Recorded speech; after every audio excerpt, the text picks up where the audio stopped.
Morning world, it's about the 2nd of May 2017, it's about 8:30 in the morning.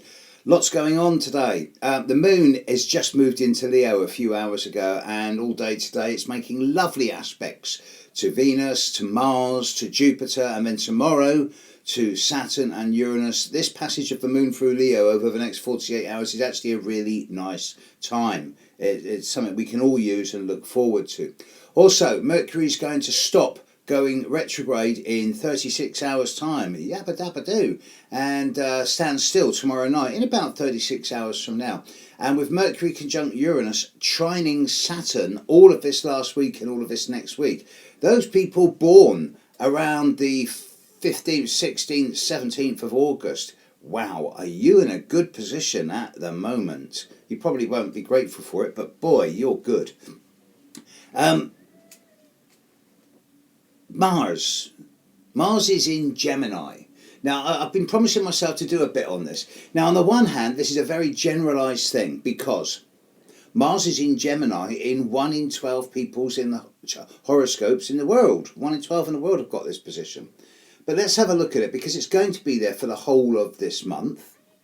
Mars is what you're like down the gym, how you project and assert yourself, how you walk the dog, how you deal with confrontation and aggression, violence and warfare, as well as bravery, heroism and courage. It's got to do with your libido, it's what you like in the bedroom, it's how you get out and push and promote and market yourself into and onto the outside world. It is one's assertive capacity as well as one's ability to respond when under provocation and the ways in which one responds.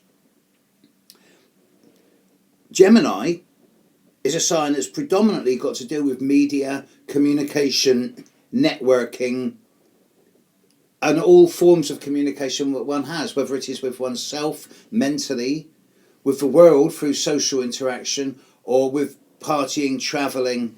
Gemini is a sign of logic, of understanding of media and communication. It's not so much analysis and effectiveness and efficiency, that's more its sister sign of Virgo, which is why Mercury is so strong in both Gemini and Virgo. But Gemini is not about understanding, it's more about the actual communication process itself.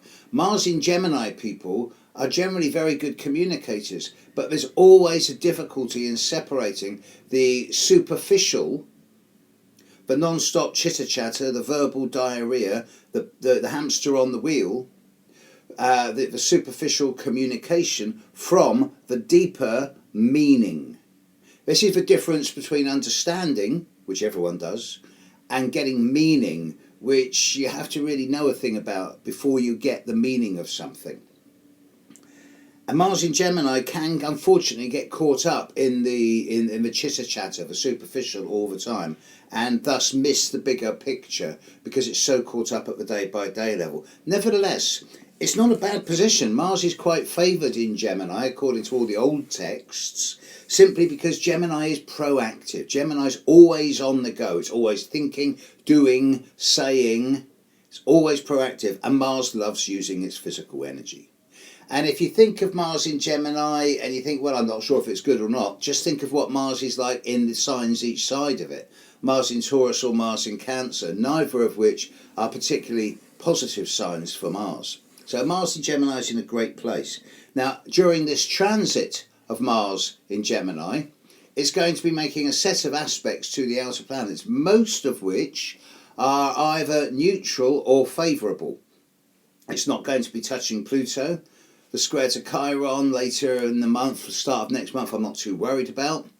The sextile to Uranus is brilliant, love it. That's coming up at the end of this month, start of next month, and there is a big kite formation with Mars at the fulcrum point at the end of this month, of which more towards the end of this month. It's going to be a big time. Mars will oppose Saturn at the end of May, and we'll look at that in detail the closer we get to it. But in the meantime, over the next week and a half, Mars is getting closer and closer to squaring Neptune. Mars square Neptune, what a strange aspect, and I'll do a video on that. I've got that in my own natal chart, so I'll do a video on that one, particularly over the next few days. Meantime, Mars in Gemini, it's great. Look at where Gemini is in your own personal horoscope. Look at the house of the zodiac that the start of Gemini is in, and figure, well, that's where Mars is at the moment, so let's find the attributes of that house and then use the Martian energy to get out there and be projective, dynamic and assertive. Not confrontational or aggressive, otherwise you'll attract trouble, but projective and assertive. Okay, here's today's if. I do these things from if every day, all right? Well, not every day, but most days. This is a weird one for me. If you could have permanent possession of any single object in the world, permanently, what would it be? Now with me, I've only got 2 retrograde planets in my horoscope, but they're both in the 2nd house of materials and possessions. And I don't want anything permanently. The idea of permanently owning something, apart from perhaps 1 or 2 crystals, and they're not really mine, I'm just a steward of them, is an anathema. So I don't really want permanent possession of any single object in the world, but I'm sure that many of you do, and I'd be really interested to hear what it is. Okay, catch you later, world. Moon's in Leo all day. It should be a good day. Have a great one. Catch you later. Bye.